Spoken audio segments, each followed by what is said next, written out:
Hello students, welcome to Abhishek Kumar academy. आज हम लोग परसेंटेज का पार्ट 2 करने वाले हैं, बट उसे करने से पहले परसेंटेज के पार्ट 1 में मैंने आप लोगों को कुछ होमवर्क के क्वेश्चंस दिए रखे थे। तो सबसे पहले हम उन होमवर्क के क्वेश्चंस को करेंगे, देन हम जो है पार्ट 2 के क्वेश्चंस स्टार्ट करेंगे। तो चलिए शुरू करते हैं। ओके स्टूडेंट्स, हमारा पहला क्वेश्चन है, यदि ए का 90% बराबर हो बी के 30% के और b इज इक्वल टू ए का 2% हो तो x का मान बताओ। तो इसको करते हैं। हमारा सबसे पहला स्टेटमेंट है a का 90% बराबर b का 30%। तो यहाँ से हम a और b का वैल्यू निकालेंगे। तो a into 90% is equal to b into 30%। So यहाँ पर परसेंट से परसेंट कैंसिल हो गया, 31 जा और 33 जा। सो यहाँ से हमारा वैल्यू हो गया 3a is equal to 1b। So a का वैल्यू हो जाएगा 1 एंड b का वैल्यू हो जाएगा 3। नाउ हमारा सेकंड स्टेटमेंट है b is equal to a into 2x%।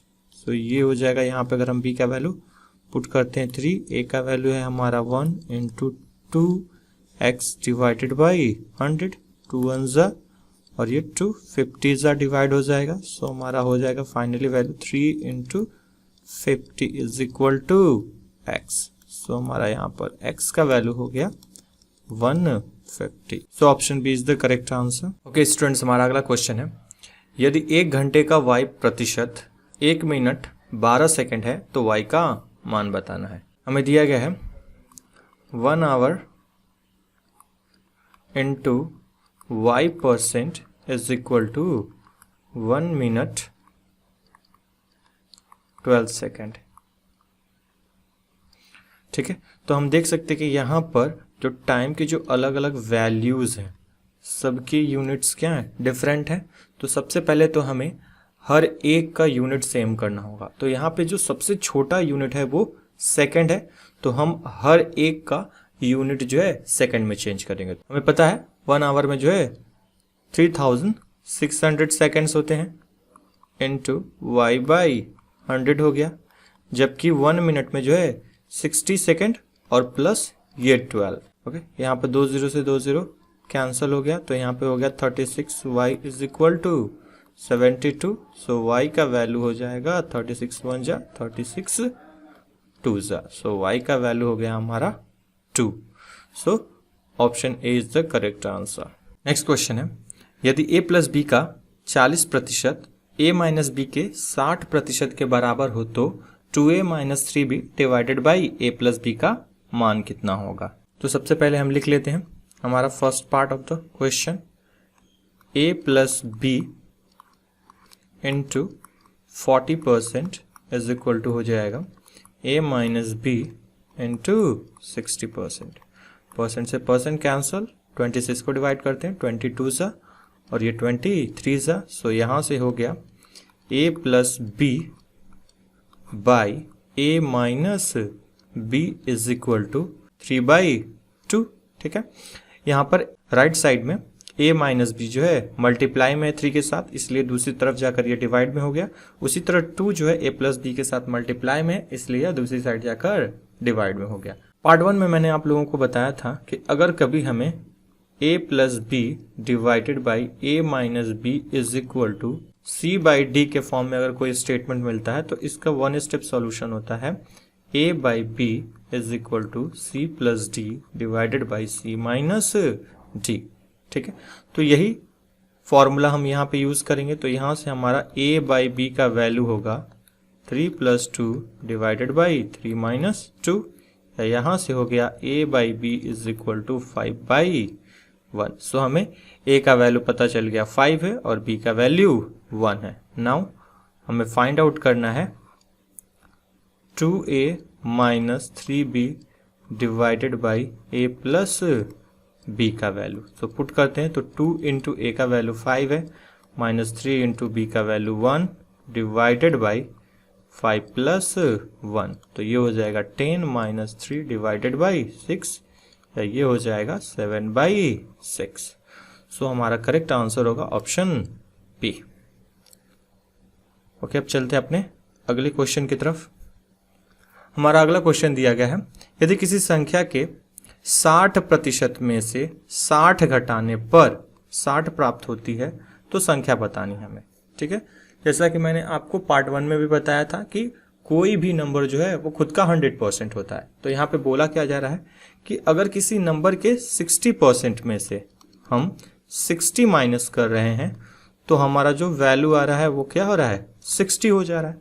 सो यहाँ से हम लिख सकते हैं 60% इज इक्वल टू 60 प्लस 60, या यहाँ से हो गया 60% इज इक्वल टू 120, या यहाँ से हो जाएगा 1% का वैल्यू 2, तो 100% का वैल्यू मेरा हो गया 200। ओके, तो हमारा आंसर आया है 200, लेकिन 200 तो ऑप्शन में ही नहीं है। ठीक है, तो ये चीज़ मैंने जानबूझकर किया हुआ है। ठीक है, क्योंकि कभी कभी क्या होता है, एग्जामिनर जो होता है कुछ ऐसे भी क्वेश्चंस दे देता है या ऐसे क्वेश्चंस आए हुए हैं जिनमें कोई भी ऑप्शन करेक्ट नहीं है। ठीक है, तो आप तो सॉल्व करके अपना आंसर निकाल दोगे, आपका आंसर भी ठीक है, लेकिन जब आप अपना आंसर ऑप्शन में खोजोगे तो वो तो रहेगा नहीं। तो आप क्या करोगे, आप अपने क्वेश्चन को बार बार चेक करोगे और बार बार चेक करने में आपका टाइम भी वेस्ट होगा। सो अगर आपको लगता है कि आपने क्वेश्चन ठीक किया है, ठीक है, तो उसको ज़्यादा से ज़्यादा एक बार चेक करें। ठीक है, अगर तभी भी आपका आंसर वही आ रहा है देन उस क्वेश्चन को छोड़कर आप आगे बढ़ जाएं। ठीक है, आप अपना टाइम जो है उस क्वेश्चन पर वेस्ट ना करें। तो ये 4 होमवर्क के मैंने क्वेश्चंस दिए थे जो कि खत्म हो गए हैं। अब हम लोग पार्ट 2 के क्वेश्चन स्टार्ट करते हैं। ठीक है, ओके फ्रेंड्स, पार्ट 2 स्टार्ट करते हैं। हमारा पहला क्वेश्चन है पार्ट 2 का, यदि बी को ए से 20% कम अंक मिले हैं तो ए को बी से कितने प्रतिशत ज्यादा अंक मिले हैं। तो इस तरह का क्वेश्चन मैंने पार्ट 1 में आप लोगों को एक कराया हुआ था कि जब भी हमें लेस दिया जाए तो मोर कैसे फाइंड आउट करें, या अगर हमें मोर का वैल्यू दे दिया जाए तो लेस कैसे फाइंड आउट करें। इसके लिए मैंने आप लोगों को एक फॉर्मूला बताया था मोर एंड लेस के लिए। ठीक है, कि अगर मोर गिवन है मेरा और लेस मुझे क्या करना है, फाइंड आउट करना है। ठीक है, तब फॉर्मूला होता था r divided by 100 plus r into 100%, और अगर हमें लेस गिवन है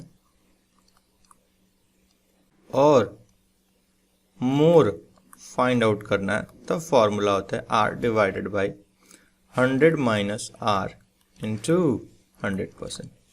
तो यहाँ से हम देख सकते हैं क्वेश्चन में कि हमें क्या किया गया है, लेस जो है गिवन है और हमें मोर फाइंड आउट करना है। तो हम डायरेक्टली सेकेंड फॉर्मूला यूज कर सकते हैं। तो यहाँ पर r का जो वैल्यू है वो 20% दिया हुआ है, तो ये हो जाएगा हमारा r divided by 100 minus r into 100%। So 20 divided by 100 minus 20 into 100%, या ये हो जाएगा 20 डिवाइडेड बाई 80 इंटू 100%।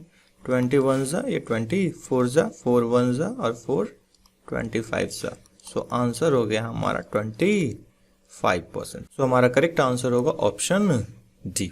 ओके, इसको करने का एक और तरीका है बिना फॉर्मूले के। ठीक है, अगर आपको फॉर्मूला याद नहीं है तो आप कैसे करोगे।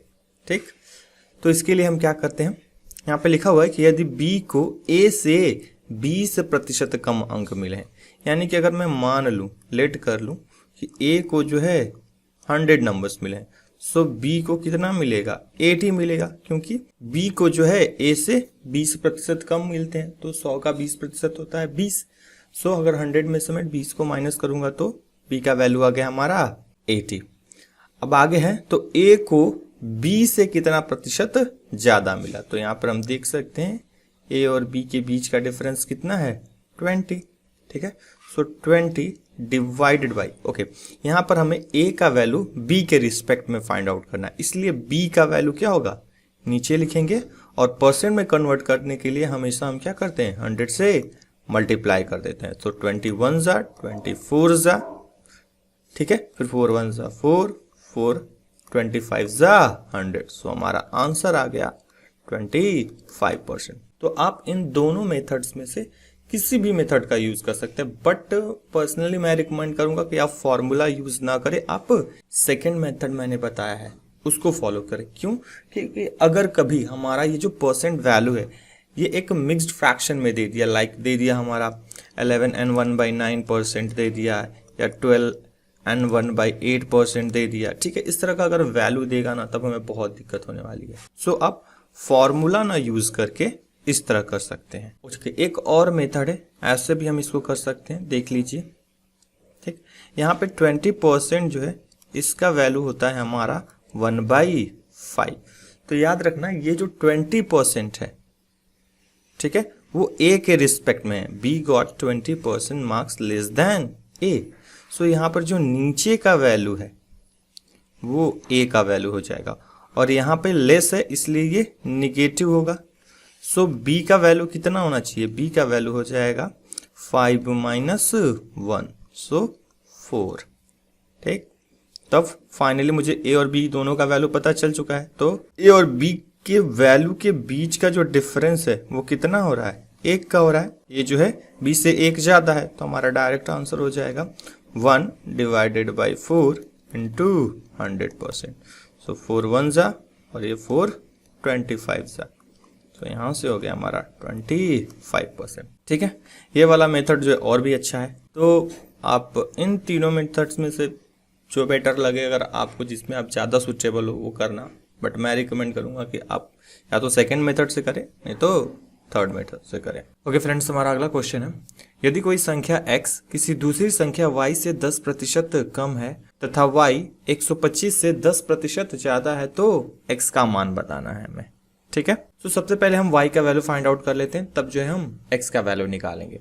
तो यहाँ पे लिखा है कि y जो है 125 से 10% ज्यादा है। तो 10% हम निकाले कैसे? 10% निकालने का बहुत इजी तरीका, अगर कभी भी आपको किसी नंबर का 10% फाइंड आउट करना है तो ये बहुत ही इजी होता है। सिंपली आपको क्या करना होगा, जो भी नंबर आपको देगा ना उसमें यूनिट डिजिट के बाद डेसिमल लगा देना है। ठीक है, जैसे कि यहाँ पे हमको दे दिया है 125 है, हमें इसका 10% फाइंड आउट करना है, ये सिंपली हो जाएगा 12.5। That's it. ठीक है, सो y जो है हमारा कितना होगा, तो 10% ज़्यादा है तो 125 प्लस, ठीक है, 125 का 10% एक्स्ट्रा है तो ये हो गया 125 प्लस 12.5, ऐड करेंगे तो ये हो जाएगा 0.5731। तो y का वैल्यू हमें मिल गया है। अब हमें जो है x का वैल्यू फाइंड आउट करना है। ठीक, तो x जो है y से 10% लेस है, तो अगेन हम 137.5 का 10% अगर फाइंड आउट करना चाहें तो ये हो जाएगा 13.75। ठीक, क्योंकि इस वैल्यू में ऑलरेडी डेसिमल पॉइंट यूज हो चुका है। ठीक है, सो हमें जस्ट करना क्या होगा, 10% निकालने के लिए जो डेसिमल दिया है उसे 1 डिजिट लेफ्ट की तरफ शिफ्ट कर देना है, तो हमारा 10% आ गया। ठीक है, 13.75। तो x का वैल्यू कितना हो जाएगा 137.5, और यहाँ पे 10% लेस है इसलिए इसको हम माइनस कर देंगे 0.75। यहाँ पे 0 हो गया, यहाँ पे 5, यहाँ पे 7 पॉइंट हो जाएगा 321। तो x का वैल्यू आ गया 123.75। So option D is the correct answer. Okay friends, हमारा अगला क्वेश्चन है, यदि एक व्यक्ति अपनी मासिक आय का 66 से 2/3% खर्च करता है तथा 1200 रुपये बचत करता है तो उसका मासिक खर्च कितना है?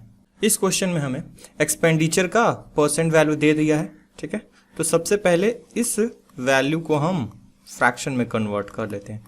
तो 66 एंड 2/3% जो होता है यह 2/3 होता है। तो इस फ्रैक्शन में जो नीचे वाला वैल्यू होता है वो इनकम को रिप्रेजेंट करता है। ठीक है, जबकि ऊपर वाला क्या होगा, यह हमारा जो खर्च हुआ है, एक्सपेंडिचर या स्पेंड्स जो भी कहें, स्पेंड कर रहा है या एक्सपेंडिचर। ठीक, तो हमको पता है कि इनकम जो होती है वो होता है एक्सपेंडिचर प्लस सेविंग। ठीक, तो यहां से अगर उसकी इनकम 3 है और एक्सपेंडिचर 2 है तो उसका सेविंग कितना होगा 1। तभी तो हमारा दोनों तरफ बैलेंस होगा। सो हमें क्वेश्चन में दे रखा है कि वो जो पर्सन है वो 1200 रुपीज क्या कर रहा है, पर मंथ सेव कर रहा है। दैट मीन्स 1 का वैल्यू जो है 1200 रुपीज है, ठीक। और हमें पूछा गया है कि उसकी मंथली एक्सपेंस कितने, यानी वो मंथली कितना खर्चा करता है। तो वो मंथली जो इसका एक्सपेंडिचर है वो है 2। सो 2 का वैल्यू हो गया 2 इंटू 1200 रुपीज, यानी कि 2400 रुपीज। सो वो व्यक्ति मंथली 2400 रुपये खर्च करता है। सो हमारा करेक्ट आंसर हो गया ऑप्शन बी, ठीक है। अच्छा, इस क्वेश्चन को हम एक और तरीके से कर सकते हैं। हम जानते हैं इनकम इज इक्वल टू है हमारा एक्सपेंडिचर प्लस सेविंग, ठीक। इनकम जो होता है हमेशा 100% होता है, ठीक। यहाँ पर एक्सपेंडिचर हमें 66 एंड 2/3% दिया हुआ है, ठीक। तो सेविंग कितना होगा, तो टोटल इस वैल्यू को 100 करने के लिए हमें इसमें 33 एंड 1/3% ऐड करना होगा। क्वेश्चन के अकॉर्डिंग 33 एंड 1/3% जो है इसका वैल्यू दिया है 1200, तो हमें निकालना है 66 एंड 2/3%। तो ये जो होगा 2 इंटू 1200 होगा, ठीक है। क्यों, क्योंकि जो 66 जो होता है, ठीक है, यह जो है 33 का 2 टाइम्स। अगर आप 33 एंड 1/3% में 2 से मल्टीप्लाई करेंगे तो आपको 66 एंड 2/3% मिलेगा। सो अगर 33 एंड 1/3 का वैल्यू अगर 1200 है तो 66 एंड 2/3% का वैल्यू कितना होगा, 2400 हो जाएगा। सो आप इस क्वेश्चन को ऐसे भी कर सकते हैं और इस तरह भी कर सकते हैं। ओके फ्रेंड्स, हमारा अगला क्वेश्चन है, यदि कोई व्यक्ति अपनी आय का 20% अपने बड़े बेटे को दे देता है, बचे हुए राशि का 30% अपने छोटे बेटे को दे देता है और शेष बचे हुए राशि का 10% वो किसी ट्रस्ट को दान दे देता है। यदि अब उसके पास 10,080 रुपये बचे हैं तो उस व्यक्ति की आय कितनी है, यह हमें निकालना है, ठीक है। तो सबसे पहले हम मान लेते हैं उस व्यक्ति का जो इनकम है वो 100 रुपीज है, ठीक।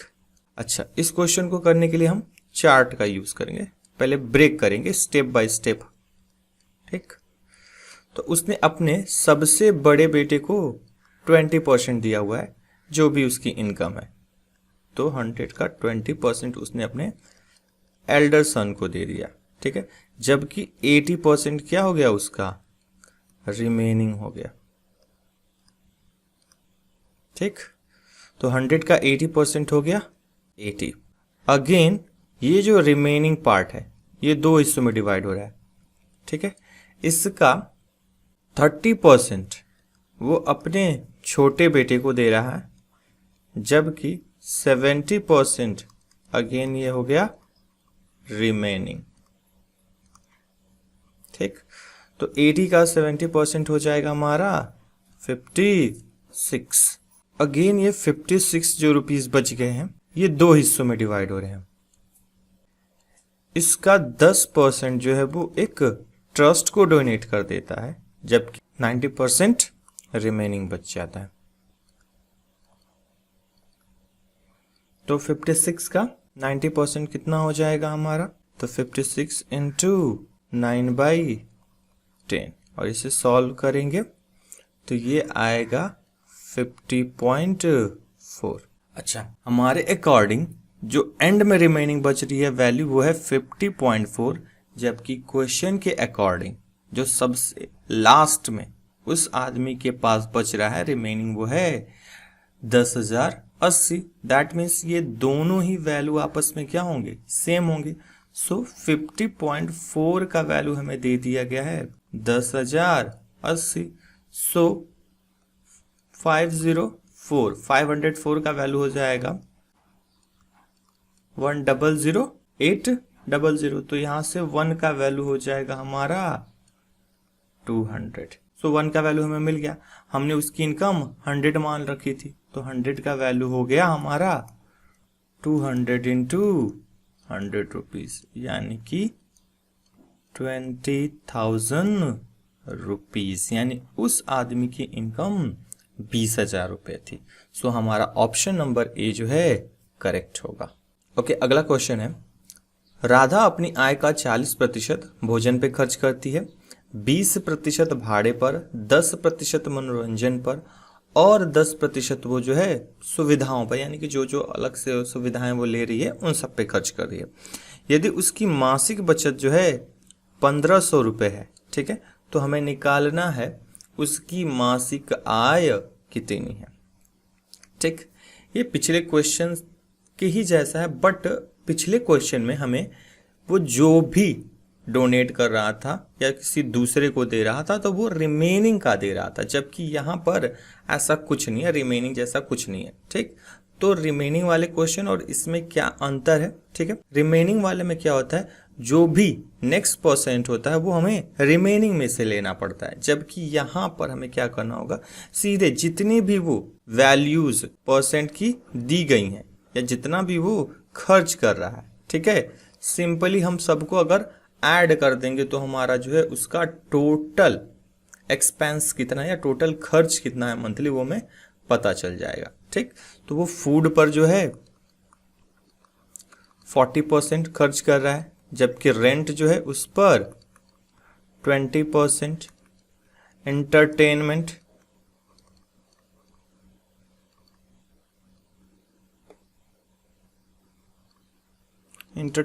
पे वो 10% कर रहा है, और जो बाकी के दूसरी सुविधाएं हैं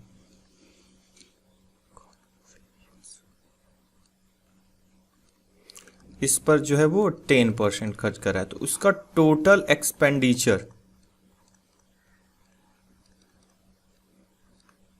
ये हो जाएगा 40 और 20 60 70 और 10 80%, यानी कि उसने 80% क्या किया है, खर्च कर दिया है अपनी सैलरी का। तो इनकम जो है वो इक्वल टू होती है एक्सपेंडिचर प्लस सेविंग के। ठीक है, ओके, हम जानते हैं कि किसी भी आदमी की जो इनकम होगी वो 100% होगी। ठीक है, तो इस 100% में से 80% वो क्या कर दे रहा है, खर्च कर दे रहा है। सो उसने बचाया 20%, बट क्वेश्चन में हमें बोला गया है कि इसने 1500 रुपये बचाए हुए हैं। दैट मीन्स कि 20% का वैल्यू जो है वो 1500 है। ठीक है, सो 100% का वैल्यू हो जाएगा हमारा 15 इंटू 5 से यहाँ मल्टीप्लाई क्यों किया, क्योंकि 25 का क्या होता है, 100 होता है। यहाँ पर मैंने इसे 5 से मल्टीप्लाई कर दिया, इसलिए इधर भी मुझे क्या करना होगा, 5 से मल्टीप्लाई कर देना होगा। सो यहाँ से हमारा वैल्यू आ गया 7500 रुपीज। सो उस आदमी का जो मासिक आय या मासिक इनकम है वो 7500 रुपये है। सो हमारा ऑप्शन नंबर डी जो है करेक्ट होगा। ओके फ्रेंड्स, अगला क्वेश्चन है, एक व्यक्ति की जो मासिक आय है वो 13,500 थी और उसका जो मासिक खर्च था वो 9,000 था।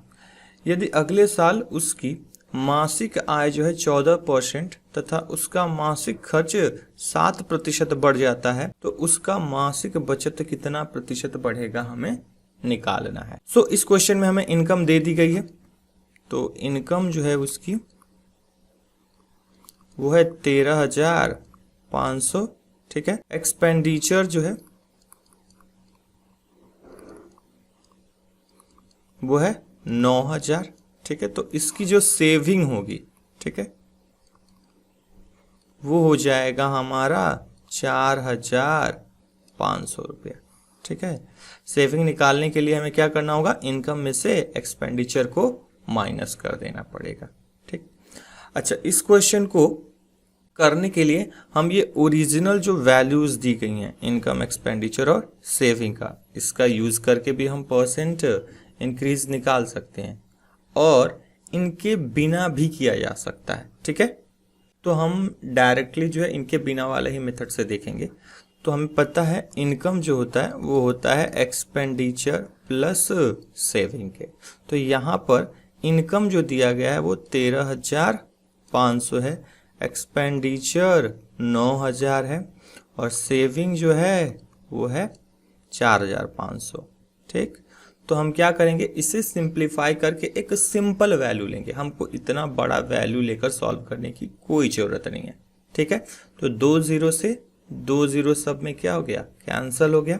फिर 45 1 जा, फिर 45 2 जा 90 और 45 3 जा क्या होता है 135 होता है। तो यहाँ से वैल्यू आ गया 3 = 2 + 1, ठीक है। हम 3 2 और 1 पे भी सॉल्व कर सकते हैं, बट अपनी सुविधा के लिए हम हर एक नंबर में जो है 2 0 लगा देते हैं। सो अब ये हो गया 300 200 और 100, ठीक। ये हमारा था इनिशियल, ठीक है। इनिशियली अब हो गया हमारे पास वैल्यू है इनकम की 300, एक्सपेंडिचर की 200 और सेविंग हमारा हो गया 100। अब बोला जा रहा है कि अगले साल इनकम जो है वो 14% इंक्रीज कर गई, ठीक है। तो 300 का 14% कितना होगा, तो 14 3 जा 42 रुपीज, ठीक है। सो ये हो जाएगा 342, ठीक।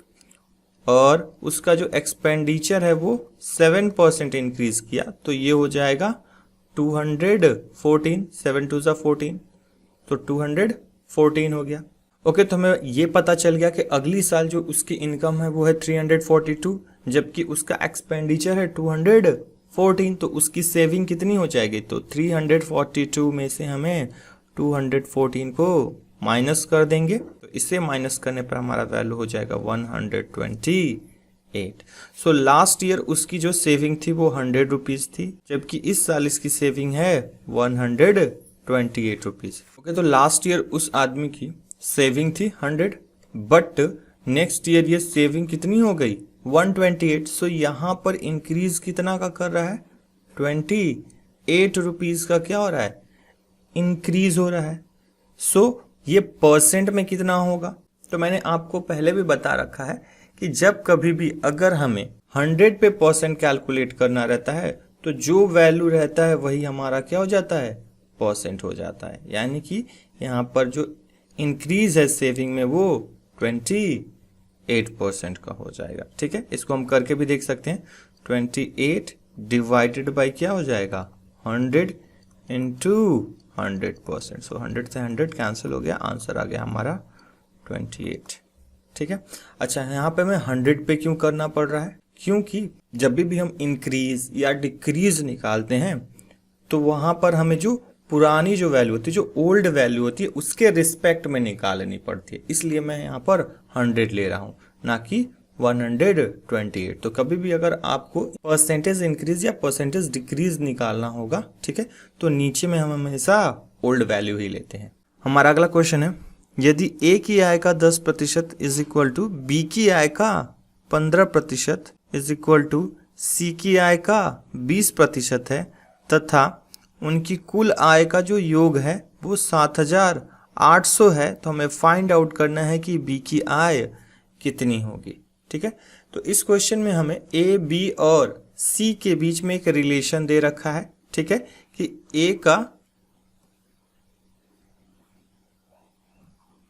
10% जो है, बी के 15% और सी के 20% के क्या है, ये इक्वल है, ठीक है।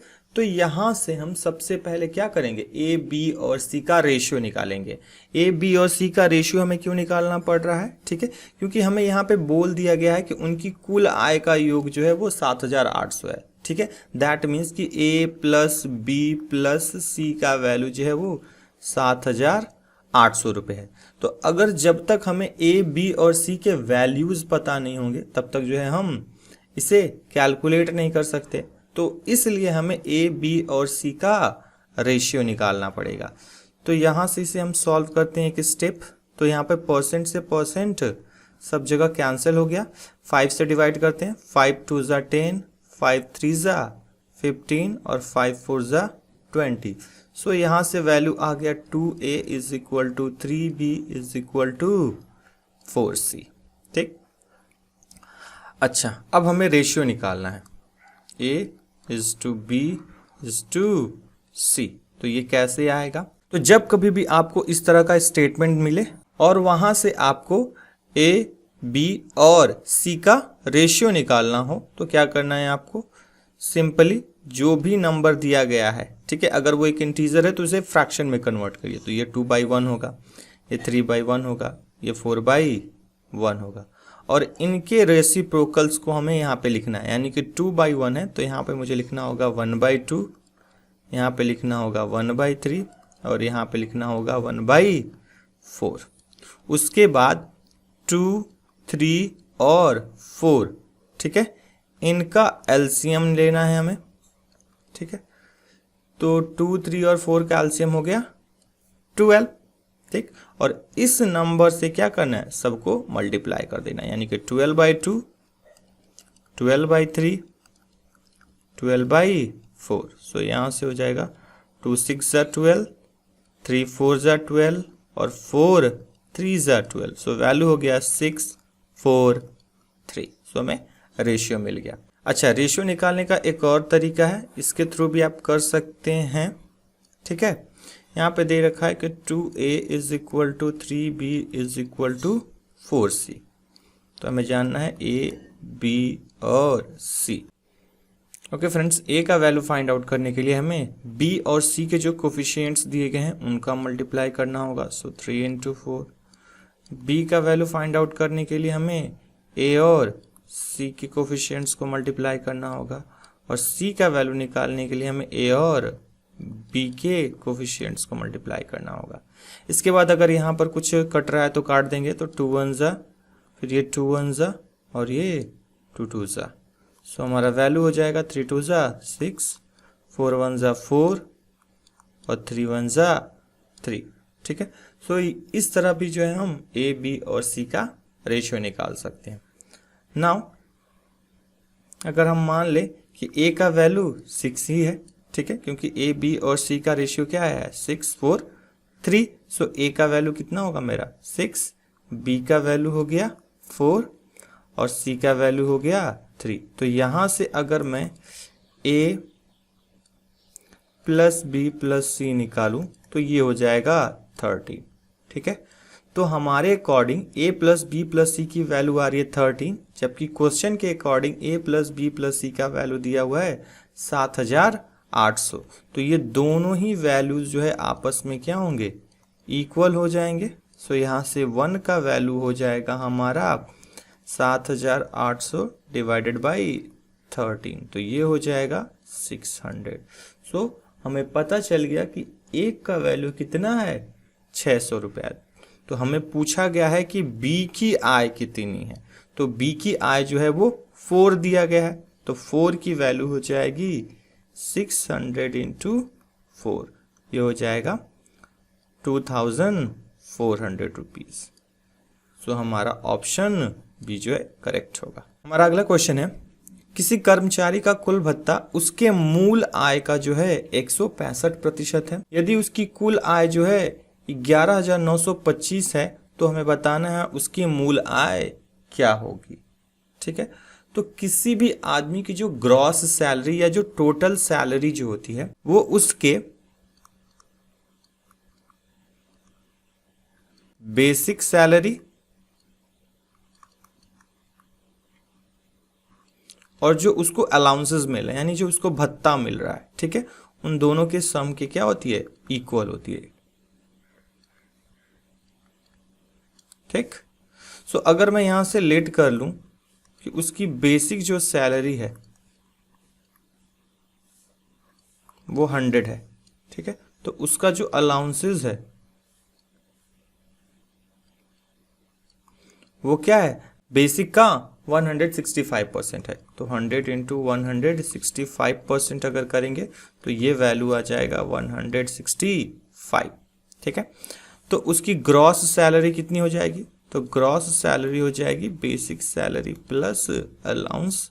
सो 100 प्लस 165, दोनों को अगर टोटल किया तो ये हो जाएगा 265। तो हमारे अकॉर्डिंग जो उसकी टोटल सैलरी आ रही है वो है 265, जबकि क्वेश्चन के अकॉर्डिंग उसकी टोटल सैलरी है 11,925। सो ये दोनों ही वैल्यूज जो है आपस में इक्वल हो जाएंगी। सो 265 का वैल्यू दिया हुआ है 11,925 सो यहाँ से 1 का वैल्यू कितना हो जाएगा, तो 11,925 डिवाइडेड बाई 265, ठीक है। 265 से इसे हम डिवाइड करेंगे तो ये 45 टाइम्स में क्या हो जाएगा, डिवाइड हो जाएगा। सो हमें पता चल गया कि 1 की वैल्यू 45 है। हमें निकालनी किस लिए है, 100 की, क्योंकि हमें बेसिक सैलरी पूछा गया और हमने बेसिक सैलरी जो है 100 ले रखी है। तो 100 का वैल्यू हो जाएगा हमारा 45 इंटू 100 रुपीज़, यानी कि 4,500 रुपीज़। सो हमारा करेक्ट आंसर होगा ऑप्शन ए।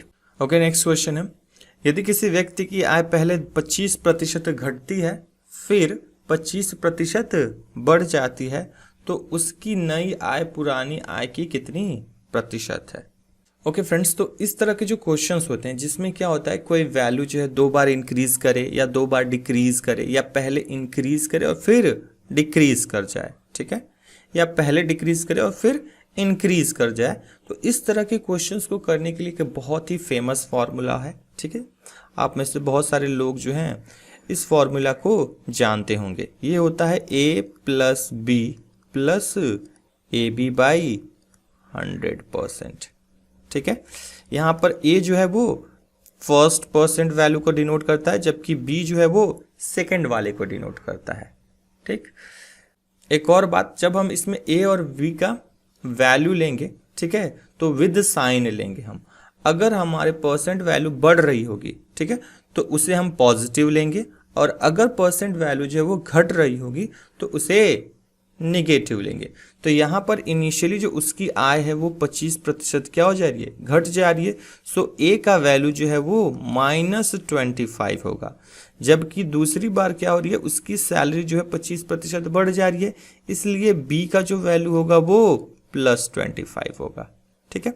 अब जस्ट हमें पुट कर देना है इन दोनों वैल्यूज को इस फॉर्मूले में। तो यहाँ से हो जाएगा हमारा -25 plus 25 plus -25 into 25 divided by 100,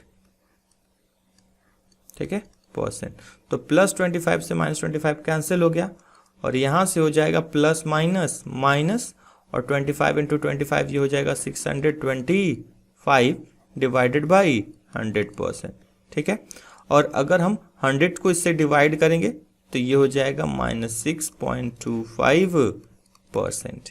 ये माइनस साइन ये डिनोट कर रहा है कि यहाँ पर जो ओवरऑल चेंज हो रही है,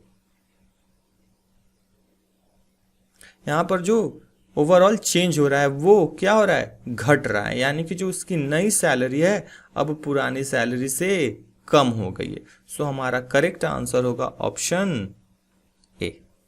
अब हम इसका एक और मेथड देख लेते हैं करने का, ठीक है, क्योंकि इस मेथड की ना कुछ कमियां हैं, ठीक। अगर आपको ये परसेंट वैल्यू मिक्स्ड फ्रैक्शन में दे दे, जैसे कि अगर मान लो a का वैल्यू बोल दिया कि ये है तुम्हारा 66 एंड 2/3% इंक्रीज कर रहा है, और b का वैल्यू हम ले रहे हैं 16 एंड 2/3%, और ये वैल्यू क्या हो जा रही है, घट जा रही है। तो अगर मैं इसको सॉल्व करने जाऊं इस मेथड से, ऐसे लिखकर 66 एंड 2/3%, ठीक है, ये पॉजिटिव होगा क्योंकि ये बढ़ रहा है, ठीक है, ये प्लस में होगा, जबकि ये क्या होगा, माइनस में होगा।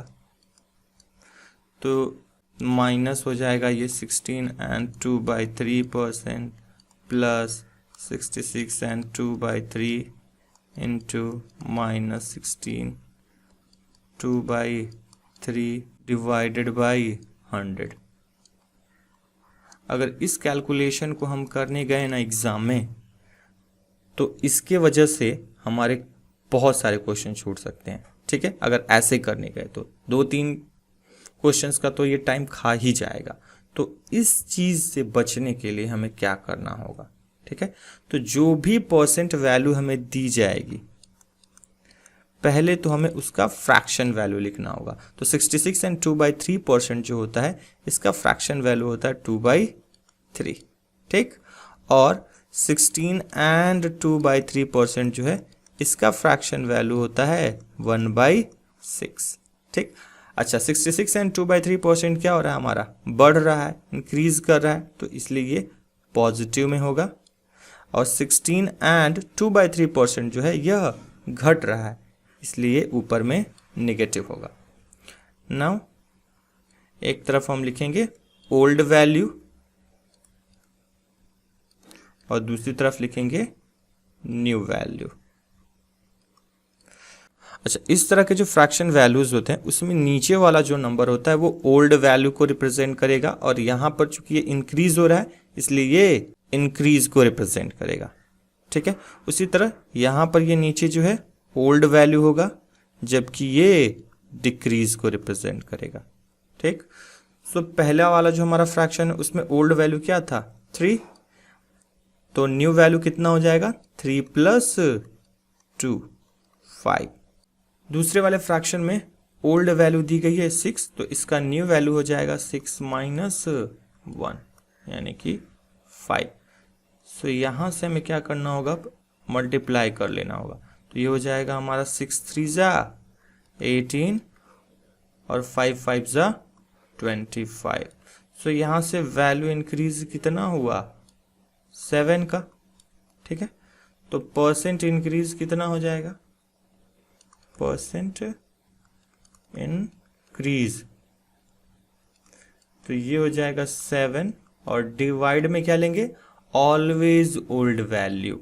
जब भी आपको परसेंट इंक्रीज या डिक्रीज का निकालना है तो इनटू 100%। 2 से डिवाइड होकर ये 9 हो जाएगा, ये 50, तो ये हो जाएगा 350/9%। ठीक है, परसेंट अगर एक सिंपल है, एकदम नॉर्मल इंटीजर के फॉर्म में, एकदम आप जो है ये फॉर्मूला यूज कर लीजिए, इसमें कोई दिक्कत नहीं है।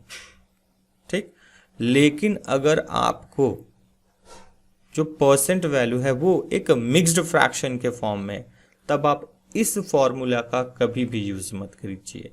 आप जो है जो मैंने दूसरा मेथड बताया है उसको यूज कीजिए, वो ज्यादा बेहतर है और टाइम सेव भी करेगा आपका। ठीक है, एक और इस फॉर्मूले की कमी ये है कि ये सिर्फ 2 चेंज, मतलब कि 2% वैल्यू को ही कैलकुलेट कर सकता है। अगर आपको किसी क्वेश्चन में 3% वैल्यू दे दिए, 4 दे दिए, 5 दे दी, तब क्या करेंगे, तब आप जो है इस फॉर्मूले का यूज नहीं कर सकते। ठीक है, तब आपको जो है इस मेथड से ही करना होगा। ठीक है, अगर आप चाहते हो कि इसी मेथड से करो, इस फॉर्मूले से, तब वहां पे अगर आपको 3 वैल्यू देंगे तो पहले आपको पहला और दूसरा का कैलकुलेट करके एक वैल्यू निकालना होगा, फिर उस रिजल्ट को लेके और जो तीसरा वाला वैल्यू है उन दोनों को अगेन इस फॉर्मूले में पुट करके जो है सॉल्व करना पड़ेगा, तब जाके आपका फाइनल आंसर आएगा। मतलब कि अगर 3 बार अगर आपको परसेंट वैल्यू दे दिया गया तो ये फॉर्मूला आपको 2 बार यूज करना पड़ेगा। अगर 4 दे दिया तो इसी फॉर्मूले को आपको 3 बार यूज करना पड़ेगा। तो उससे अच्छा है कि आप बार बार फॉर्मूला रिपीट करें। आप इस तरह 1 स्टेप में कर सकते हैं। नेक्स्ट क्वेश्चन है, राम अपनी आय का 14% बचत करता है, जबकि श्याम जो है वो 22% बचत करता है। यदि दोनों की आय समान हो और श्याम 1540 रुपया बचत करता है, तो राम कितने रुपये बचत करता है, बताओ। इस क्वेश्चन में हमें दोनों की आय समान है। ठीक है, ये दिया हुआ है। ठीक है, इस कंडीशन के वजह से ही ये क्वेश्चन बिल्कुल ही आसान हो गया है। ठीक है, अगर आपको ऐसा क्वेश्चन मिले जिसमें दोनों की आय क्या हो, समान हो, ठीक है, तो इसको हम बस 2-3 स्टेप में ही सॉल्व कर सकते हैं। यहां पर हमें बोला गया है कि श्याम जो है वो 22% क्या करता है, सेविंग करता है। ठीक है, श्याम जो है 22% सेविंग करता है। लेकिन यहाँ पे एक और स्टेटमेंट दिया गया है कि श्याम जो है वो 1540 रुपया बचत करता है। दैट मीन्स ये जो 22% है ये 1540 रुपए के क्या होगा, इक्वल होगा। सो यहां से 1% का वैल्यू कितना होगा हमारा, 1540 डिवाइडेड बाई 22, और यहां से इसे डिवाइड करेंगे हम तो 2 1 = 2, 2 1 जा 2, फिर हो जाएगा 2 7 जा, फिर 2 7 जा, फिर 0, और 11 1 जा 11, 11 7 जा 77, सो ये हो गया 70। सो 1% का वैल्यू आ गया हमारा 70। ठीक है, हमें पूछा गया है कि राम कितना रुपया बचत करता है, तो राम का जो सेविंग परसेंट है वो 14 है, तो सिंपली बस हमें 14% निकाल लेना है। तो ये हो जाएगा 70 इंटू 14 रुपीज, तो 14 7 जा हो जाएगा आपका 980 रुपीज। अगर आपको इसी तरह का कोई क्वेश्चन मिल रहा है जिसमें दो लोगों की आय क्या हो, सेम हो, इनकम सेम हो, अगर एक का सेविंग परसेंट जो दिया है, ठीक है, और सेविंग का वैल्यू दिया हुआ है, तो वहां से आप जो है 1% का वैल्यू निकालिए, ठीक, और जो दूसरा बंदा जो है उसका जो सेविंग परसेंट पूछे या आपको एक्सपेंडिचर परसेंट पूछे, तो सिंपली जो है जो आपका एक का वैल्यू आएगा उससे मल्टीप्लाई कर दीजिए, आप निकाल सकते हैं। ओके, नेक्स्ट क्वेश्चन है, एक आदमी अपनी आय का 75% खर्च कर देता है। यदि उसकी आय 20% बढ़ जाए तथा उसका खर्च 15% बढ़ जाए तो उसके बचत में कितने प्रतिशत की वृद्धि होगी, हमें ये फाइंड आउट करना है। इस तरह का क्वेश्चन मैंने आपको पीछे कराया था, ठीक है, तो इसको करेंगे कैसे? तो इसको करने के लिए सबसे पहले तो हमें इनकम, एक्सपेंडिचर और सेविंग, इन तीनों के वैल्यूज पता होने चाहिए, ठीक है, बिना उनके हम इसे सॉल्व नहीं कर सकते। तो उनको लेट कैसे करें? तो यहाँ पर देखिए आपको दिया गया है कि जो खर्च है वो 75% है, ठीक है, इनिशियल वैल्यू दे दिया गया है। तो हम जानते हैं कि इनकम जो होता है वो एक्सपेंडिचर प्लस सेविंग के इक्वल होता है। अगर उस बंदे की इनकम 100% रही होगी तो उसने खर्च कितना किया इनिशियली, 75%, तो बचाया कितना होगा, 25%, ठीक।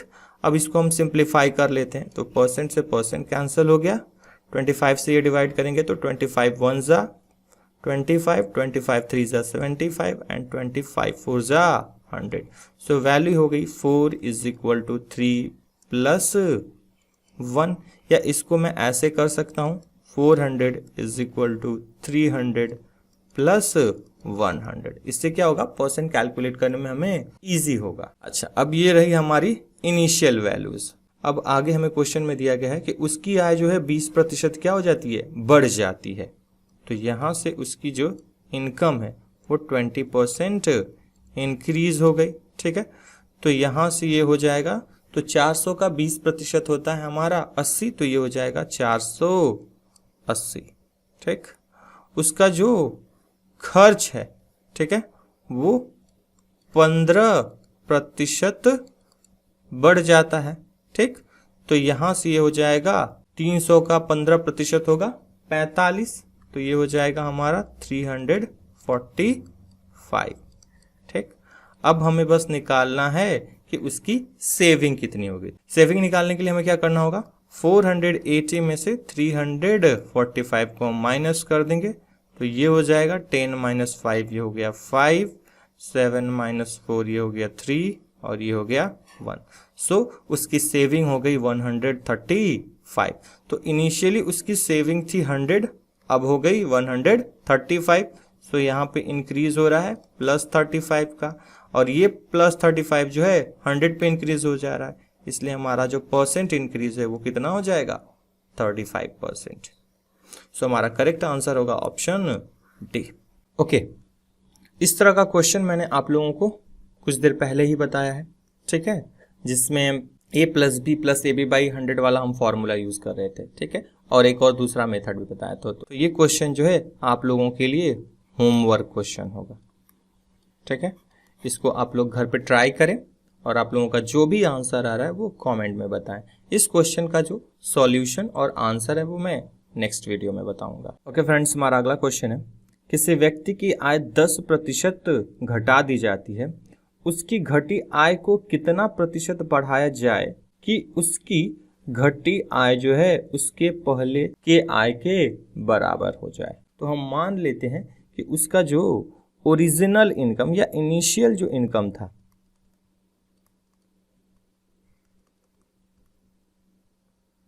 वो 100 था, ठीक है। तो इसका अब कितना इनकम हो जाएगा, नाउ इनकम कितना हो जाएगा इसका, ये क्या हो रहा है 10% घट जा रहा है, यानी कि 100 का 90% होगा सिर्फ, ठीक है। 10% घटने के बाद तो ये हो जाएगा 90, ठीक। पहले उसकी इनकम थी 100, 10% घटने के बाद अब कितनी हो गई 90। हमें क्वेश्चन में पूछा गया है कि अगर हमें वापस 90 से 100 जाना हो, ठीक है, तो हमें उसकी सैलरी कितनी % इंक्रीज करनी पड़ेगी। अक्सर इसमें स्टूडेंट जो है ना वो 10% ही समझ लेते हैं, ठीक है, या बोल देते हैं कि 10% ही तो बढ़ानी पड़ेगी, बट ये गलत है। अगर आप 90 का 10% निकालोगे तो वो सिर्फ 9 होगा और टोटल वैल्यू हो जाएगा 99, ना कि 100, ठीक है। तो इसका आंसर क्या होगा, तो यहां पर हमें इंक्रीज कितना करना है 10, देखो डिक्रीज तो हुआ है 10, ठीक है, वापस इंक्रीज भी हमें करना है 10, लेकिन ये जो 10 इंक्रीज करना है ये हमें 90 पे करना होगा, ठीक है। अब हमारी जो बेस वैल्यू होगी वो क्या होगी 90, सो % इंक्रीज जो होगा 10 डिवाइडेड बाई 90 इंटू 100%, यहां से हो जाएगा 100 बाई 9, या ये हो जाएगा 11.11% या 11 and 1/9%, दोनों में से जो भी वैल्यू आपको दी जाए वो करेक्ट हो जाएगी, ठीक है। तो हमारा करेक्ट आंसर होगा ऑप्शन सी। अगला क्वेश्चन है ए और बी की कुल आयों का योग कितना है 40,000 है, यानी कि ए प्लस बी का वैल्यू हमें दे दिया गया है 40,000 रुपये, ठीक है, इनकी टोटल इनकम का सम। ए अपनी आय का 85% खर्च, ये जरता नहीं करता है, ठीक है, तथा बी अपनी आय का 95% क्या करता है खर्च करता है। यदि ए और बी के बचत समान हो तो ए की आय कितनी है, ये हमें फाइंड आउट करना है। यहां पर हमें एक कंडीशन दी गई है कि ए और बी के बचत क्या है समान है, तो इस कंडीशन को हम लिख सकते हैं कि एज सेविंग ये इक्वल टू होगा बीज सेविंग के, ठीक है। तो ए का सेविंग होगा कितना, तो ए 100% कमाता है जिसमें से वो 85% खर्च कर देता है, ठीक है, जबकि बी 100% कमाकर उसमें से 95% वो खर्च कर देता है। तो यहाँ से वैल्यू हो गया ए का, A into 15% is equal to B into 5%। So percent से परसेंट कैंसल, 5 1 जा और ये 5 3 जा। सो यहाँ से वैल्यू हो गया 3a is equal to 1b, या यहाँ से a का वैल्यू हो जाएगा 1, b का वैल्यू हो जाएगा 3, ठीक है। सो हमें a और b की वैल्यूज मिल गई हैं, a is equal to 1, b is equal to 3। So यहाँ से a प्लस b कितना हो जाएगा हमारा 4, बट क्वेश्चन में हमें a प्लस b का वैल्यू दिया है 40,000 और हमारा a प्लस b का वैल्यू है 4। सो 4 का वैल्यू कितना हो गया 40,000, तो 1 का वैल्यू हो जाएगा 10,000, और यही हमसे पूछा गया है कि a की आय कितनी होगी। तो a की आय कितनी थी 1, सो 1 का वैल्यू कितना हो गया 10,000 रुपये। सो हमारा करेक्ट आंसर होगा option B. Okay friends, next question है, किसी स्कूल में लड़के तथा लड़कियों का अनुपात 4:1 है, ठीक है। यदि लड़कों का 75% तथा लड़कियों का 70% को स्कॉलरशिप मिलता है तो कितने प्रतिशत विद्यार्थियों को स्कॉलरशिप नहीं मिलता, ठीक है।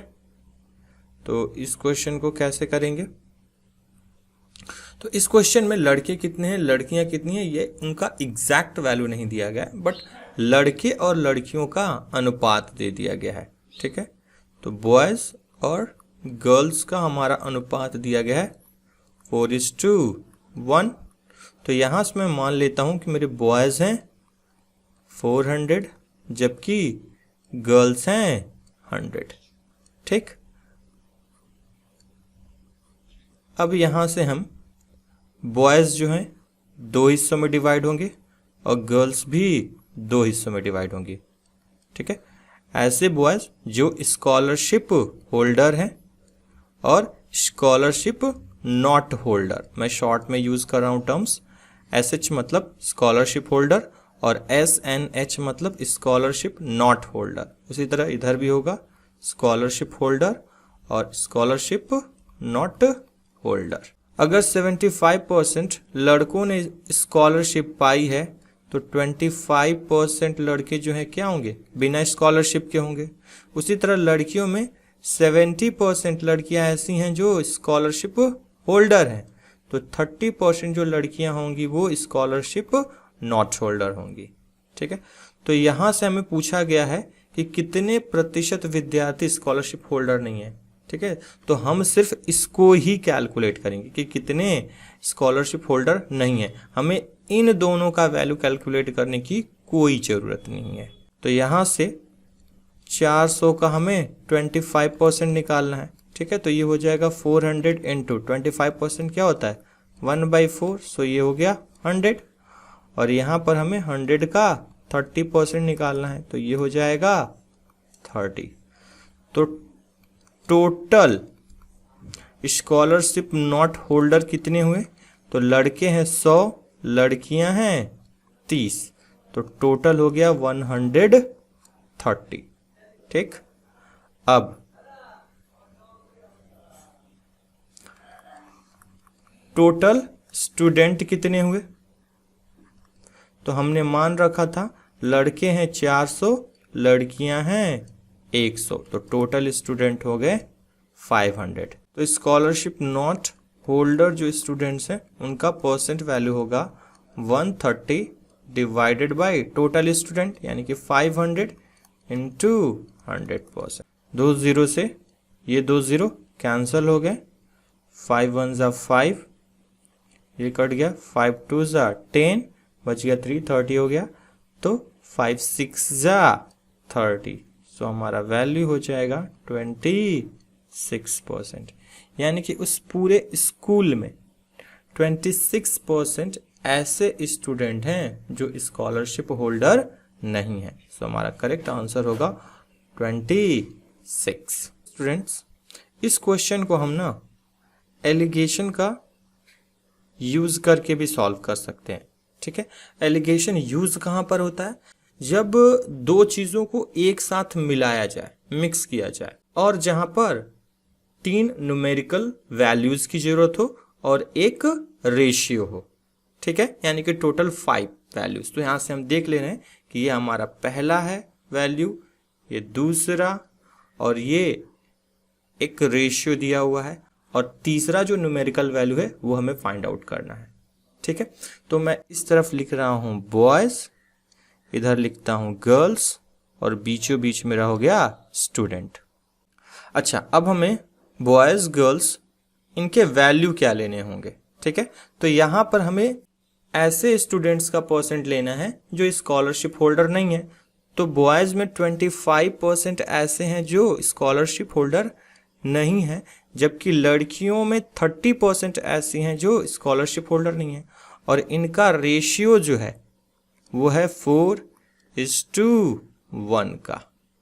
ठीक है, और यहां बीच वाली वैल्यू मुझे निकालनी है, तो करेंगे क्या, तो ये बीच का वैल्यू अगर हमारा x होता, ठीक है, तो x इज इक्वल टू हो जाएगा, ठीक, इसका मल्टीप्लिकेशन इधर कीजिए, इसका मल्टीप्लिकेशन इधर कीजिए, ठीक है, और ये नीचे में दोनों को ऐड कर लीजिए। ठीक, तो 25 4 जा हो जाएगा 100 प्लस 31 जा 30 डिवाइडेड बाई 4 प्लस 1, यानी कि ये हो जाएगा 130 डिवाइडेड बाई 5%, या ये हो जाएगा हमारा 26%। सो इस तरह भी आप कर सकते हैं इस क्वेश्चन को। हमारा अगला क्वेश्चन है, किसी परिवार का चावल, मछली और तेल के खर्चों का अनुपात 12:17:3 है। यदि इन सभी सामानों की कीमत क्रमशः 20%, 30% तथा 50% बढ़ जाए तो परिवार का कुल खर्च कितने प्रतिशत बढ़ जाएगा, ये हमें फाइंड आउट करना है। ठीक है, तो इसके लिए हमें दो चीजें निकालनी पड़ेंगी। पहला, उसका इनिशियल एक्सपेंस कितना था, ठीक है, और दूसरा इसका फाइनल एक्सपेंस कितना था। ठीक है, ये दो चीजें अगर हमें पता चल जाए तो हम कितने परसेंट इंक्रीज हुआ एक्सपेंस वो निकाल सकते हैं। ठीक है, तो इनिशियली राइस, फिश और ऑयल, ठीक है, इनका रेशियो दे दिया गया हमें 12, 17 और 3 इनिशियल एक्सपेंस है। ओके, कैलकुलेशन को इजी बनाने के लिए मैं हर एक नंबर के साथ 0 लगा देता हूं। इससे क्या होगा, ये जो परसेंट वैल्यूज कैलकुलेट करने हैं ये इजी हो जाएंगे। सो अब ये हो गया कि वो राइस पे 120 रुपीज खर्च करता था, फिश पे 170 और ऑयल पे 30। तो ये हमारी इनिशियल वैल्यूज हो गए। तो इनिशियल एक्सपेंस का टोटल सम कितना हो जाएगा, तो 120 प्लस 170 प्लस 30, तो ये हो जाएगा 200 प्लस 1 320। ठीक, अब हम निकालेंगे कि फाइनल एक्सपेंस उसका कितना हुआ। हमारा जो राइस दिया हुआ है उसके प्राइस में 20% का इंक्रीज हुआ, तो ये हो जाएगा 120 प्लस 20% हो जाएगा आपका 24, तो ये हो गया हमारा 144। इसी तरह जो फिश है उसमें 30% का इंक्रीज हो रहा है, तो ये हो जाएगा 170 प्लस 170 का 30% हो जाएगा 51, तो ये हो जाएगा 5 प्लस 7 12 2 और 1 ये हो गया 2, तो 221। और जो ऑयल है उसमें 50% का इंक्रीज हुआ, तो ये हो जाएगा 30 प्लस 30 का 50% 15, तो ये हो जाएगा 45। तो यहाँ से हमें जो न्यू रेशियो मिल गया वो है 144 रेशियो 221 रेशियो 45। तो यहाँ पर भी हम टोटल सम अगर करेंगे तो कितना आएगा, 144 प्लस 221 प्लस 45, ये हो जाएगा 410। तो इनिशियल उनका एक्सपेंस हमें मिल गया 320, फाइनल एक्सपेंस मिल गया 410। तो एक्सपेंस बढ़ा कितना, ठीक है, तो इन दोनों का मुझे क्या कर लेना होगा, डिफरेंस निकाल लेना हो जाएगा। तो यहाँ पर 90 रुपीज का क्या हो रहा है, एक्सपेंस बढ़ जा रहा है। ओके, हमारा परसेंट इंक्रीज कितना होगा, ये हो जाएगा 90 डिवाइडेड बाई 320 इंटू 100%। 10 से ये 10 कैंसिल हो गया, ठीक है, 2 से डिवाइड किया ये 16 हो जाएगा, ये 45 हो जाएगा, ये हो जाएगा 8, ये हो जाएगा 5। 45 इंटू 5 हो जाएगा 225 डिवाइडेड बाई 8%, ठीक है, और अगर इसे 8 से डिवाइड करेंगे तो ये हो जाएगा 28.125%, ठीक है। सो हमारा आंसर होगा option number C.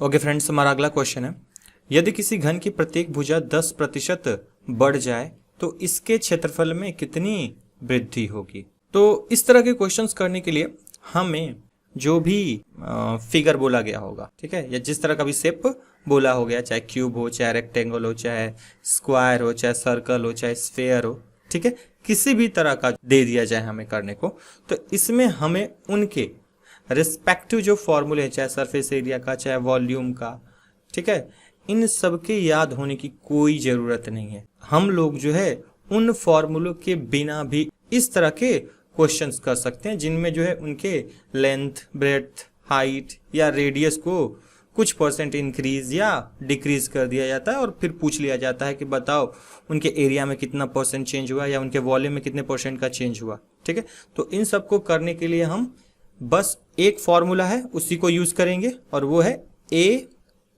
Plus B plus A B by 100।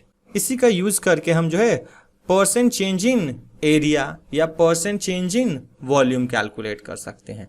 ठीक है, अच्छा तो यहां पर जो हमें डायग्राम दिया गया है वो है एक क्यूब है। हम जानते हैं कि एक क्यूब की हर साइड की लेंथ जो है वो क्या होती है, सेम होती है, इसलिए यहां पर a और b दोनों का वैल्यू क्या होगा, 10% ही होगा। ठीक है, सो a का वैल्यू हो गया 10, b का भी वैल्यू हो गया 10। सो यहां से अगर हम a और b का वैल्यू फॉर्मूले में पुट करें तो ये होगा 10 plus 10 plus 10 into 10 divided by 100%। सो ये हो जाएगा 10 प्लस 10 हो गया 20 प्लस 2 0 से 2 0 कैंसिल हो गया और आ गया यहाँ पे 1। तो हमारा आंसर हो जाएगा 21%। तो उस क्यूब के एरिया में जो है 21% का चेंज हो जाएगा अगर हम उसकी हर साइड की लेंथ को क्या कर दें, 10% इंक्रीज कर दें। इस क्वेश्चन को जो है हम एक और तरीके से कर सकते हैं, ओल्ड वैल्यू और न्यू वैल्यू से। सबसे पहले हमें जो परसेंट वैल्यू दिया है इसका फ्रैक्शन वैल्यू लिखना होगा, तो ये होता है 1/10 और यहाँ पे क्या होगा 1 जो है पॉजिटिव लेंगे। क्यों पॉजिटिव लेंगे, क्योंकि हमें क्वेश्चन में बोल दिया गया है कि यहाँ पर 10% का क्या हो रहा है, इंक्रीज हो रहा है, इसीलिए मैंने यहाँ पर ए और बी दोनों के वैल्यू क्या लिए हैं, पॉजिटिव लिए हैं। ठीक है, सो यहाँ पे होगा मेरा ओल्ड वैल्यू, इधर होगा न्यू वैल्यू। तो इनिशियली जो है लेंथ अगर 10 थी तो बाद में कितनी हो जाएगी, 1 बढ़कर 11। अगेन फिर से दूसरी वाली जो साइड है वो 10 थी तो वो बढ़कर कितनी हो जाएगी, 11। अब यहाँ पर हमें मल्टीप्लाई कर लेना है, तो 10 इंटू 10 हो गया 100, 11 इंटू 11 हो गया 121। सो यहाँ से चेंज कितना हुआ, 21 का। ठीक है, तो ये 21 का चेंज कितना पर लेना होगा हमें, 100 पर, और इंटू 100 से मल्टीप्लाई करेंगे तो क्या हो जाएगा हमारा, परसेंट में कन्वर्ट हो जाएगा। तो 100 से ये 100 क्या हो गया, कैंसिल, आंसर आ गया 21%। सो आप इन दोनों में से कोई भी मेथड यूज कर सकते हो एरिया को कैलकुलेट करने के लिए। अच्छा, इसी क्वेश्चन में मैं आपको परसेंट चेंज इन वॉल्यूम भी बता देना चाहता हूं। अगर इस क्वेश्चन में हमसे पूछ देता कि बताओ उसके वॉल्यूम में कितने परसेंट का चेंज होगा, तो उसको कैसे करते। ठीक है, तब जो है हमें 10% जो है 3 बार लेना पड़ता। ठीक है, क्योंकि वॉल्यूम जो है वो एक 3 डिमेंशनल वेरिएबल है, जबकि एरिया जो होती है वो 2 डिमेंशनल वेरिएबल होती है। इसलिए एरिया के केस में हमने क्या किया, सिर्फ 10 को 2 बार ही यूज किया है। ठीक है, लेकिन वॉल्यूम के केस में हमें इसे क्या करना होगा, 3 बार यूज करना होगा। ठीक, अगर इसको हम फॉर्मूला से करें तो एक बार में तीनों का हम नहीं कर सकते, पहले हमें क्या करना होगा, इन दोनों का कंबाइंड वैल्यू निकालना होगा। तो इन दोनों का कंबाइंड वैल्यू क्या होगा हमारा, 21 यहां पर निकाल रखा है हमने, तो यहां का वैल्यू हो गया 21% और फिर ये 10%। अब मुझे इन दोनों का कंबाइंड वैल्यू निकालना होगा कि कितना होगा। तो यहां पर a का वैल्यू है 21 और b का वैल्यू है 10। तो यहां पर हो जाएगा 21 plus 10 plus 21 into 10 divided by 100%, या यहां से हो जाएगा 31 प्लस 10 से 10 कैंसिल और 10 से ये डिवाइड करेंगे तो 2.1 हो जाएगा। सो यहां से ये हो गया फाइनली 33.1%। यानी कि अगर उस क्यूब के हर एक साइड को 10% इंक्रीज कर देंगे तो उसके वॉल्यूम में 33.1% का इंक्रीज हो जाएगा। ठीक है, अच्छा वॉल्यूम में चेंज जो है हम इस मेथड से भी कर सकते हैं। ठीक है, देख लेते हैं इसको भी। सो इधर हो गया हमारा ओल्ड वैल्यू, इधर हो गया न्यू वैल्यू। ठीक, तो इनिशियली 10 था तो 11 हो गया, फिर 10 था तो 11 हो गया, फिर 10 था तो 11 हो गया। यहाँ पर सबको मल्टीप्लाई किया तो ये हो जाएगा 1000 और 11 का क्यूब जो होता है वो होता है 1331। सो यहाँ पर इंक्रीज हुआ 331 का। अब ये 331 का इंक्रीज किस पे होगा? 1000 पे। तो 331 डिवाइडेड बाई 1000 इंटू 100%। तो 20 से 20 कैंसिल हो गया और 10 से डिवाइड करने पर ये आ जाएगा 33.1%। सो आप लोग इन दोनों में से कोई भी मेथड यूज कर सकते हो। मैं पर्सनली जो दोनों के सेकेंड मेथड है इनको ज़्यादा प्रेफर करता हूँ। क्यों? क्योंकि यहाँ पर जो है हमें परसेंट किसी भी फॉर्म में दे दे, चाहे एक नॉर्मल इंटीजर के फॉर्म में या एक मिक्स्ड फ्रैक्शन के फॉर्म में, किसी भी फॉर्म में दे दे, हम इससे कर सकते हैं कम से कम टाइम में। लेकिन फॉर्मूले वाले के साथ क्या प्रॉब्लम है? अगर हमें परसेंट एक इंटीजर है के फॉर्म में दिया गया है तब तो हमें कैलकुलेट करने में बहुत ही आसानी होगी। अगर हमें परसेंट जो है एक मिक्स्ड फ्रैक्शन के रूप में अगर दे दिया गया तब वहां पर हमें कैलकुलेशन में काफ़ी दिक्कतें झेलनी पड़ सकती हैं। इसलिए मैं कहूँगा कि आप लोग ये जो मेथड्स हैं इनको ज़्यादा प्रेफर करें। अच्छा, क्वेश्चन नंबर 18 आप लोगों के लिए होमवर्क है, ठीक है? इसको बिल्कुल क्वेश्चन नंबर 17 के जैसे ही कीजिएगा, जैसा मैंने उस क्वेश्चन में आपको सिखाया है कि आप कैसे जो है percent change in volume calculate कर सकते हैं। आपको जो ये 3% के वैल्यूज़ दिए गए हैं इनको फ्रैक्शन में कन्वर्ट कीजिएगा और फिर ओल्ड वैल्यू और न्यू वैल्यू लेकर सॉल्व कर लीजिएगा। या a + b + ab/100 वाला जो फार्मूला है उसको 2 बार यूज़ करके जो है आप परसेंट चेंज निकाल सकते हैं कि वॉल्यूम में कितने का चेंज आया है। नेक्स्ट, अच्छा ये क्वेश्चन भी जो है आप लोगों के लिए होमवर्क में है, ठीक है? इस तरह का क्वेश्चन जो है मैंने पार्ट 1 में आप लोगों को बता रखा है, ठीक है? तो आप लोग इसे ज़रूर करें, ठीक है? और ये जो है CHSL 2020 का क्वेश्चन है, तो ये भी आप लोगों के लिए होमवर्क में रहा। उसके बाद इसका अगला वाला जो क्वेश्चन है ये भी आपका होमवर्क है और ये भी CHSL 2020 का ही क्वेश्चन है, ठीक है? तो कुल मिलाकर मैंने आप लोगों को 4 जो है क्वेश्चंस होमवर्क में दे रखे हैं। तो आपको उन चारों क्वेश्चंस को करना है। उनके जो भी आंसर आएंगे आप लोगों के वो कमेंट में बताइए। मैं इन क्वेश्चंस का सॉल्यूशन और आंसर जो है नेक्स्ट वीडियो में बताऊंगा। तो आज के लिए ये क्लास यहीं ख़त्म करते हैं, ठीक है? और इस क्लास का PDF जो है मैं डिस्क्रिप्शन में अटैच कर देता हूँ, ठीक है? आप लोग वहाँ से विद सॉल्यूशन और विदाउट सॉल्यूशन जो आपको ठीक लगे वो आप PDF डाउनलोड कर सकते हैं। So thank you for watching Abhishek Kumar academy. इस वीडियो को लाइक कीजिएगा, अपने दोस्तों के साथ शेयर कीजिएगा और चैनल को सब्सक्राइब करना नहीं भूलिएगा, ठीक है? तो good bye, take care and happy learning.